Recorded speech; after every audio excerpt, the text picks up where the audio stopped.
दोस्तों, घर के अंदर आ चुकी है मीडिया और सवाल पूछती हुई दिखाई दे रही है। किस किस से सवाल पूछे हैं? रजत दलाल से पूछा है सवाल, बीबीएन से तो पूछना ही है, ऑब्वियस सी बात है, दुकान ही नहीं चलेगी अगर बीबीएन से सवाल नहीं पूछा तो। ईसा से सवाल पूछे हैं, शिल्पा से पूछे हैं, अविनाश से नहीं पूछा है, रजत दलाल से पूछा है, चुम से भी पूछा है। तो दो लोग हैं जिनसे सवाल नहीं पूछे गए। कौन कौन? करण और अविनाश, ये दो लोग थे जिनसे सवाल जवाब इस प्रोमो में तो कम से कम नहीं दिख रहा है। तो इसका मतलब यह है कि सर्टिफिकेट दे दिया है कि इन दोनों के खिलाफ मीडिया के पास कुछ भी है नहीं।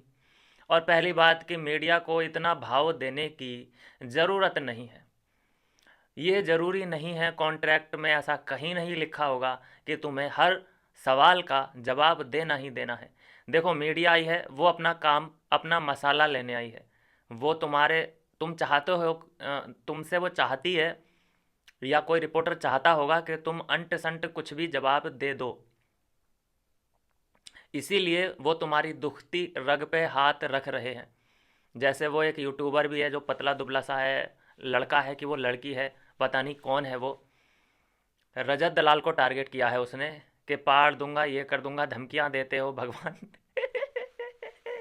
वो अलग ही ब्रह्मांड में चला गया कि भगवान से डरते, भगवान से डरते हो कि नहीं। मैं बोलता हूँ कि भाई मत बोल, अपने हिसाब से बोल ले, अपने अपने आप को देख और उसे सामने वाले को देख ले। एक तराजू में सिर्फ रजत दलाल का हाथ रख दिया जाए और एक तराजू में उस पूरे लौंडा है कि लौंडिया है वो, उसको रख दिया जाए, सेम बैठेगा बराबर। और बातें इतनी बड़ी बड़ी कर रहा है, रजत दलाल से कह रहा है कि तुम जो बोलते हो पाड़ दूंगा, घर के बाहर मिल, ये कर वो कर, अब भगवान से डरते। भाई किसने सिखा के भेजा है? कौन है ये मीडिया कर्मी यार? और पहली बात, मैंने फिर से बोला है और फिर से बोलूँगा कि इन लोगों को सीरियस लेने की ज़रूरत नहीं है।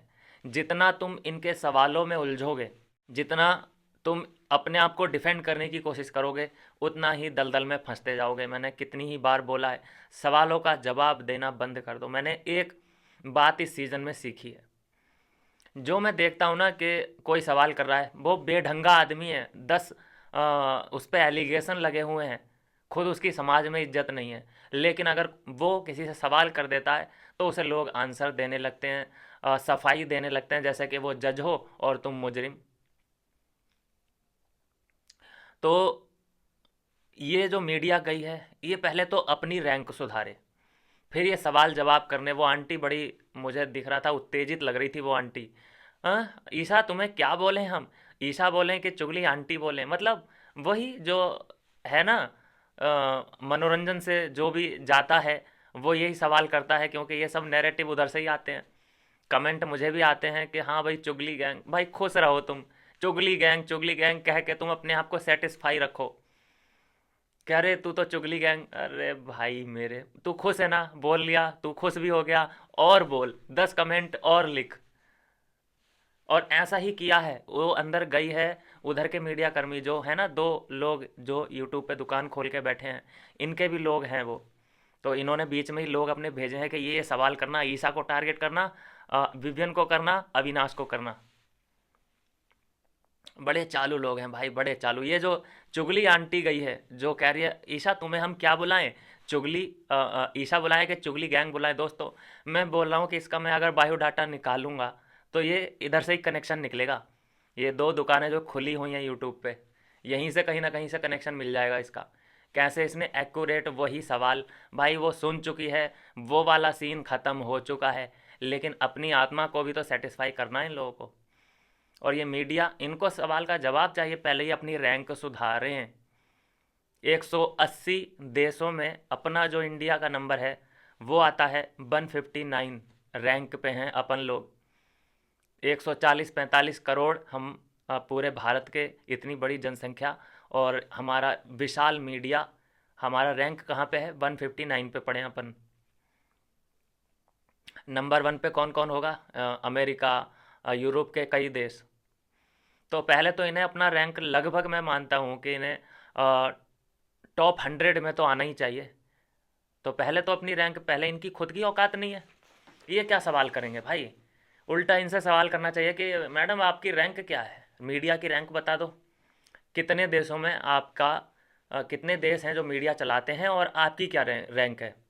वो बोलेगी हाँ 180 देश चलाते हैं और हमारी रैंक है 159 की। तो बोला जाए कि बेटा पहले अपनी रैंक सुधारो, पहले उतने नंबर लेके आओ जो कि तुम हमसे सवाल करने के लायक बन पाओ। ये नहीं है कि तुम्हें एंट्री मिल गई बिग बॉस हाउस में तो तुम कुछ भी अपने मुंह से गंदगी उगल के यहाँ चले जाओगे। तो खैर, जो अंदर की रिपोर्ट है, मीडिया रिपोर्ट्स जो आई हैं उसके मुताबिक ईसा ने कुछ ज़्यादा ही जो है ले लिया है, दिल पे ले ली है बात और वो रोने लगी है। नहीं संभाल पाई वो अपने जज्बात, जिसके बाद जो खबर है कि मीडिया एगोरेशन के बाद ये लोग रोते हुए, मतलब लोग नहीं सिर्फ ईसा रोती हुई नज़र आई है। और शिल्पा से जो पूछा गया है एक प्रॉपर क्वेश्चन कि तुम जो ये माँ बेटा वाला एंगल, बस ये ही, बस इसीलिए तुम्हें याद रखा जाएगा। अच्छा बात यह है कि चलो माँ बेटा वाला एंगल बन गया, बनाना भी नहीं था, एक्सीडेंटली बन गया और ये उसी के सहारे यहाँ तक चली आई। लेकिन ये रिग्रेट भी तो नहीं करती है उस बात का, गिल्टी भी तो नहीं है। अब भी तो खुश हो जाती है अगर उठाया जाए इसे किसी टास्क में कि आओ भाई माँ आ जाए और उसके दोनों बेटे आ जाएं, तो बिग बॉस को ये थैंक यू बोलती है, ऊपर को मुंह करके थैंक यू बिग बॉस आपने इन दोनों के साथ मेरा टास्क कराया। तो ये कहाँ रिग्रेट में तो है ही नहीं है, ये खुद चाहती है कि ये तो बढ़िया है, मुझे मज़ा आ रहा है इन दोनों के साथ। तो इतनी बार पोल खुल चुकी लेकिन ये फिर भी अपने उसी उन्हीं कांडों पे अपने आप को गर्व महसूस कराते हैं। जैसे करण और चुम का रिश्ता है बाथरूम के अंदर, उन दोनों को अगर बोला जाए कि तुम बाथरूम में जाते हुए बड़े अच्छे लगते हो, तो ये शर्माएंगे नहीं, ये गिल्टी फील नहीं करेंगे, ये प्राउड होंगे कि वाह हमारे सीन दिखाए जा रहे हैं। इसका मतलब ऐसे लोग हैं ये, इन्हें क्या डांटोगे? जो भी इन्हें डांट मारो ये उसे पॉजिटिव ही लेते हैं। इन्हें डांट का, इन्हें गालियों का, इन्हें कुछ भी मिट्टी का तेल बोलो, जलनवीर बोलो, तिल्ली कुमार बोलो, कुछ भी बोल दो इन्हें भाई, इन्हें बुरा ही नहीं लग रहा है किसी भी बात का। कौन सी इन्होंने लेयर लगा रखी है आगे, पता नहीं। सवाल बहुत हैं, जवाब बहुत कम मिले हैं। सवाल ये है, विवेन सेना से भी पूछा गया है, विवियन को अटैक ना करें ऐसा कैसे हो सकता है भाई साहब। विवियन से पूछा गया है कि तुम बड़ा धमाका करने वाले थे लेकिन कर नहीं पाए, तुम्हें ट्रॉफी मिल भी गई तो तुम जस्टिफाई कैसे करोगे? अबे तू है कौन, तुझे जस्टिफिकेशन की क्या ज़रूरत पड़ रही है? पहले अपना मोटापा तो घटा ले साले, इतना खा खा के मोटा हो गया साले, तुझसे आया तो यहाँ पे बड़ा मुश्किल से गया होगा। सुबह सुबह तू उठता नहीं है, 10 बजे सो के उठता है, आ गया यहाँ पे बकवास करने एक पन्ने की स्क्रिप्ट लेके साड़ा। तो विवियन से सवाल ये किया गया है। यार मुझे लगता है कि मीडिया को बुलाना ही नहीं चाहिए। मैं बोलता हूँ कि इस वक्त शिल्पा पे सवाल, करण पे सवाल, चुम पे सवाल, किसी पे भी सवाल नहीं उठने चाहिए, क्योंकि ये वो टाइम होता है कि यहाँ पे थोड़ा सा जितनी भी उन्होंने जर्नी कंप्लीट की है यहाँ पे वो वाला सीन रख देते जो जर्नी वाला सीन होता है, तो ज़्यादा अच्छा लगता ऑडियंस को। ये चलो ठीक है, कुछ ऑडियंस को तो मज़ा ही आएगा, क्योंकि जब देखेगी ऑडियंस के अरे ईशा रो रही है, वाह ये चाहिए था, ईगो सेटिस्फाई होनी चाहिए, तो है ऐसी भी ऑडियंस है। खैर देखो हम बताएं, जो ईसा के आंसुओं को देख के हंसने वाले हैं, मज़े लेने वाले हैं, किसी दिन ये तमाशा मुस्कुरा के हम भी देखेंगे, ये ऐसे मौके हमें भी मिलेंगे जब हमारा कोई आदमी है विवियन, जिसका गेम हमें अच्छा लगा है, जो रियल खेला है, जैसे कि विवियन, अविनाश, ईशा, रजत, ये चारों में से कोई ट्रॉफी उठाएगा तो वो तमाशा हम भी देखेंगे। और फिर जो तुम्हारे आंख से आंसू निकलेंगे और कहाँ कहाँ से निकलेंगे वो तुम ही जानो, लेकिन तमाशा हम भी देखेंगे। रिएक्शन टाइम देखो, हर किसी का दिन आया है, हर किसी को मौका मिलता है। ईशा रोएगी, चलो रोएगी ना, इविक्शन तो नहीं हुआ है, अभी तो तुम्हारे आंसू और निकलने बाकी हैं। अभी तो तुम लोगों की माँ जो है शिल्पा, वो अभी उसका इविक्शन होना बाकी है। मिड वीक में आ रही है खबर कि चुम दरांग का इविक्शन होगा और ईशा का तो इविक्शन होगा नहीं, क्योंकि तुम्हारे हिसाब से कौन है ईशा? ईविल ईशा। और हम सब जानते हैं ज़्यादातर जो भी फॉलो करता होगा, ईविल ईशा कहाँ से आया है ये वर्ड, ईविल ईशा का, ये एक ही दुकान से आया है। चुगली गैंग कहाँ से आया है ये वर्ड, ये एक ही गैंग से आया है, और वहाँ से निकल के ये कहाँ तक पहुँच गया, बिग बॉस हाउस तक, ये उसी दुकान से आया है ये वर्ड। बाकी करणवीर को कितने ही नाम रखे जा चुके हैं उसके, ठरकवीर, जलनवीर, मिट्टी का तेल, सरसों का तेल, कपटवीर, ठिरकुल्ला, एक दो नाम और भी होंगे, लिख देना कमेंट में। एक भी नाम उसके कानों तक नहीं गया कि तेरा नाम ये वाला चल रहा है बाहर। लेकिन चुगली गैंग देखो वहाँ पे उसके कानों में कितनी बार ये डाल दी गई है चीज़। इससे क्या होता है, मनोवैज्ञानिक दबाव पड़ता है उस पर कि वाकई मेरा ऐसा चल रहा है क्या बाहर। और जलनवीर के नाम से क्या क्या यहाँ पे मीम्स बन रहे हैं, एक भी बात नहीं पहुंचाई गई कि तेरे बारे में ऐसा चल रहा है बाहर। क्यों, देखो उसकी बहन गई, उसने भी कुछ नहीं बताया, उसने सॉलिड है भाई, सब ठीक चल रहा है तेरा। और ईशा की माँ गई, वो कहती नज़र आ रही हैं अपनी बेटी से कि देख लोग कहेंगे, लोगों का काम है कहना, तू अपने काम पे ध्यान दे। तो यहाँ पे एक तरह से सिग्नल दे दिया कि हाँ लोग बाहर तेरे बारे में बात कर रहे हैं, लेकिन तुझे उन बातों पे ध्यान नहीं देना है। लेकिन सीधा सीधा ये बोलना चाहिए, जैसा तू कर रही है ना बस परफेक्ट कर रही है। अब तुम उससे वहाँ पे अगर अपने गेम को चेंज करने के लिए भी बोलोगे तो भी वो गलत ही दिखेगा। खैर जो होना था सो हो गया। मैं तो एक ही बात बोलूँगा कि जलनवीर और जलनवीर की गैंग की किस्मत अच्छी है कि ये लोग यहाँ तक आ पाए। और जो थोड़ा बहुत आ पाए, क्या पीआर टीम ने यहाँ बैक साइड तक के जोर लगा दिए हैं, पूरे घोड़े खोल दिए हैं, तब जाके वो अभी तक टिका हुआ है। आप सोचिए, आप इमेजिन कीजिए भाई, मैं तो सोच रहा था एक या दो ही चैनल होंगे भाई साहब, धीरे धीरे करके जो आते हैं आपके ज़रिए से ही मुझे पता चल जाता है, कमेंट्स वगैरह मैं पढ़ता रहता हूँ आप लोगों के। 3-4 चैनल हैं भाई साहब जो कि उसी एक आदमी के गुणगान गा रहे हैं। क्या बताएं भाई साहब, 3-4 चैनल हैं जो कि एक ही आदमी का गुणगान कर रहे हैं, और उसके बाद भी वो जीतेगा नहीं, उसके बाद भी वो जीतेगा नहीं दोस्तों, ये गारंटी है मेरी, ये गारंटी है। वो ठरकवीर जीतेगा नहीं, चाहे वो टॉप 2 तक क्यों ना चला जाए, चलो इतना तो मैं बोलता हूँ। और ये चैलेंज है मेरा इन इन जो भी दुकान लगा के बैठा है, जो गलत नैरेटिव सेट, क्या क्या नैरेटिव सेट किए इन्होंने। हो गया रजत दलाल का, हो गया इविक्शन, रजत दलाल को रात में ही उठाया जाएगा और हो जाएगा रातों रात उसका इविक्शन, मिड वीक इविक्शन, सुबह इविक्शन, शाम को इविक्शन, रजत दलाल का इविक्शन कितनी बार आपने सुना होगा। हालांकि मैंने भी कहा था, मैं उस बात में डिनाई नहीं कर रहा भाई, मैंने भी कहा था क्योंकि मुझे भी शक था। लेकिन मैं एक बात बोलूँगा कि ये सब जब वीडियो वो लोग देखते होंगे तो उन्हें समझ आ गया कि भाई अगर हमने इसका इविक्शन कर दिया तो इन लोग की बात सही बैठ जाएगी, तो रजत दलाल का इविक्शन नहीं करते हैं। तो इस बात का प्रेशर तो उन लोगों पे पड़ा। लेकिन ये देखिए ना कि कम से कम उन दो दुकानों में से 40-50 वीडियो इसी बात की निकली हैं कि बस हो गया इविक्शन, रजत दलाल का eviction, Rajat midweek eviction, midnight eviction, सुबह इविक्शन, शाम इविक्शन। साला 36 वीडियो बना के फेंक दी तुमने। लोग डर के मारे तुम्हारी वीडियो देख रहे हैं, अरे हो तो नहीं गया इविक्शन, अरे हो तो नहीं गया इविक्शन। साला बेवकूफ़ बनाते हो तुम ऑडियंस को। चल रही है दुकान फिर भी, लेकिन कोई बात नहीं। लेकिन दोस्तों मैं इतना आपको यकीन दिलाता हूँ कि अपन लोग, हमारी फैमिली भी बहुत तेज़ी से ग्रो कर रही है। उसके लिए दिल से आपके लिए रिस्पेक्ट है, दिल से धन्यवाद है दोस्तों। अपन बहुत तेज़ी से ग्रो कर रहे हैं, और अगले सीज़न में, अभी तो हम इनके यहाँ की फांस बने हैं सिर्फ, अगले सीज़न में हम इनके गले की हड्डी बन जाएंगे। अभी तो मेरा नाम, अपन का नाम, इस चैनल का नाम इन लोगों ने सुना होगा, सिर्फ कान में गया होगा कि भाई एक है वी आर टॉप टीवी करके, जो कि ये बातें कर रहा है। अगले सीज़न में हम इनके नाक में दम कर देंगे।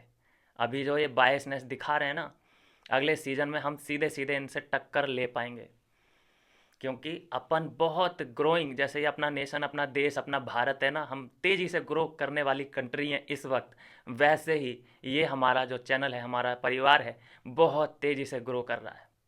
उसके लिए रिस्पेक्ट है आपके लिए।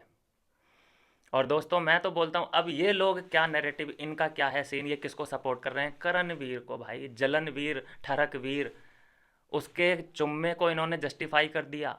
वो बाथरूम में जाता है, उसको जस्टिफाई कर दिया।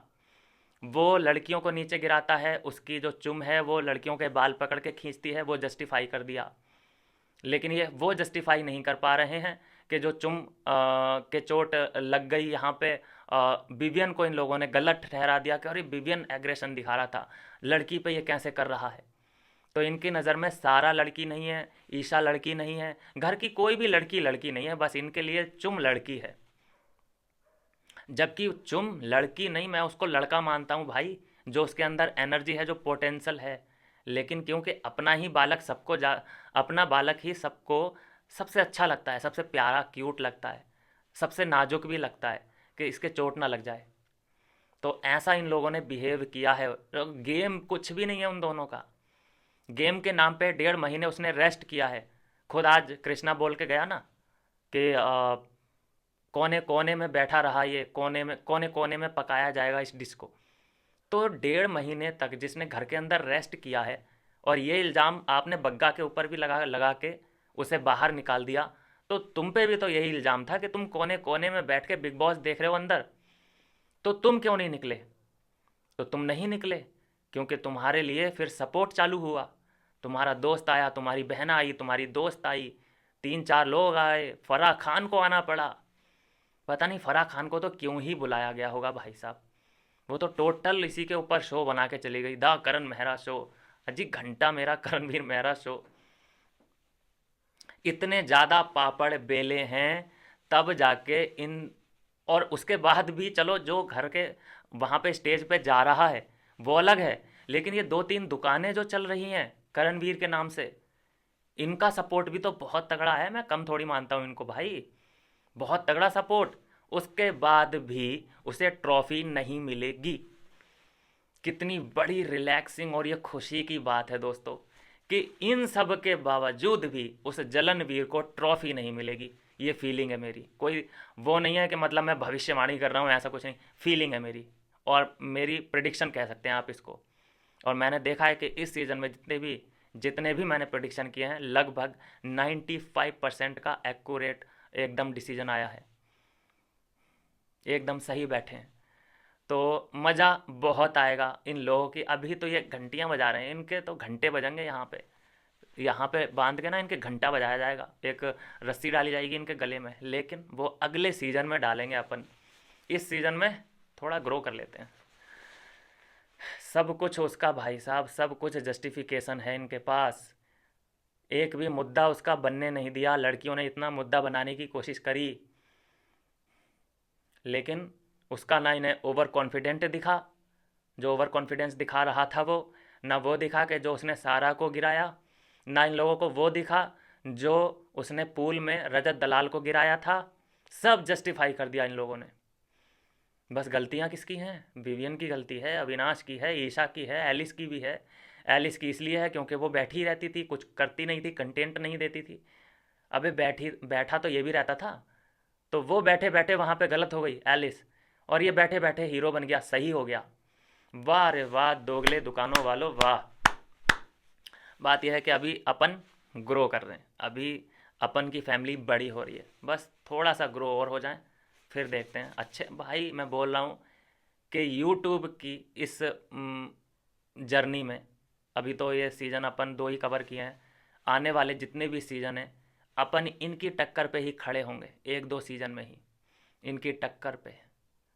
अभी जो ये अपने फैमिली का घमंड करते हैं ना, अपने सब्सक्राइबर का घमंड करते हैं ना, उनको जब चीज़ें समझ में आएंगी, जो इनके सब्सक्राइबर हैं, कि हाँ यार हम अभी तक कितने बेवकूफ़ बनते आए हैं कि इस आदमी के साथ जुड़े जहाँ पे हमें सिर्फ़ और सिर्फ रिव्यू के नाम से एक्टिंग दिखाता रहता है, ये ओवर एक्टिंग करता रहता है। वो जब ये चीज़ें समझेंगे, और धीरे धीरे करके वो समझ रहे हैं, छूट रहे हैं उनके, लेकिन वो जुड़ जो रहे हैं वो करणवीर के हैं। अभी करणवीर बाहर आ जाएगा, वो छोड़ के फिर इधर आ जाएंगे। तो ये होने वाला है, और ये शुरू हो चुकी है ये जर्नी। तो आप जुड़ जाइए इस चैनल के साथ, ज़्यादा से ज़्यादा सब्सक्राइब, लाइक कीजिए, शेयर कीजिए, और अपने दोस्तों को मैं बोलता हूँ कि सब्सक्राइब करवाइए। तो यह है दोस्तों अभी की अपडेट। थोड़ा सा ईसा इमोशनल हो चुकी है। ईसा के बारे में इतना कहूँगा मैं कि अगर ईसा टॉप 5 तक चली जाती है तो वो विनर है, बस इतना मान के चलिए। बाकी नंबर 1 पे रजत दलाल, सॉरी विवियन डिसैना रहने वाला है। रजत दलाल नंबर 3, नंबर 2 पे अविनाश मिश्रा रहने वाला है, नंबर 4 पे ईशा रहने वाली है, नंबर 5 पे भाड़ में जाए कौन है कौन नहीं है। करणवीर मेहरा आ सकता है या फिर शिल्पा आ सकती है, कोई भी आ जाए। चुमदरांग का इविक्शन लगभग लगभग तय है। तो चाहत पांडे के बारे में सोचा था मैंने कि सेलिब्रेट करेंगे, लेकिन मज़ा नहीं आया। मतलब नॉर्मल सा लगा मुझे, किसी घर वाले का कोई रिएक्शन नहीं आया, ना ही किसी ने गम मनाया उसके उसके जाने से कोई गमहीन ही नहीं था। तो ऐसा भी क्या भाई, न्यूट्रल अंदर रहना ये होता है कि जब तुम अपने दोस्त नहीं बनाते हो ना, करीबी दोस्त, तो ऐसा होता है। देखो कि कोई रोया ही नहीं, किसी का एक आंसू नहीं निकला। जबकि श्रुतिका गई थी तो कितने आंसू बहाए थे, वो इरिटेटिंग पर्सन के लिए लोगों ने आंसू बहाए थे। और जब ये गई है तो सब खुशी के मारे फूले नहीं समा रहे, सब खुश थे। तो रिश्ते भाई कम से कम घर के अंदर ऐसे तो बनाओ कि कोई अगर जा रहा है तो भाई थोड़ा सा इमोशनल तो हो जाओ। लेकिन चाहत पांडे इसके ऊपर भी एक वीडियो बनाऊंगा मैं कल। चलिए मिलता हूँ नेक्स्ट वीडियो में नई अपडेट के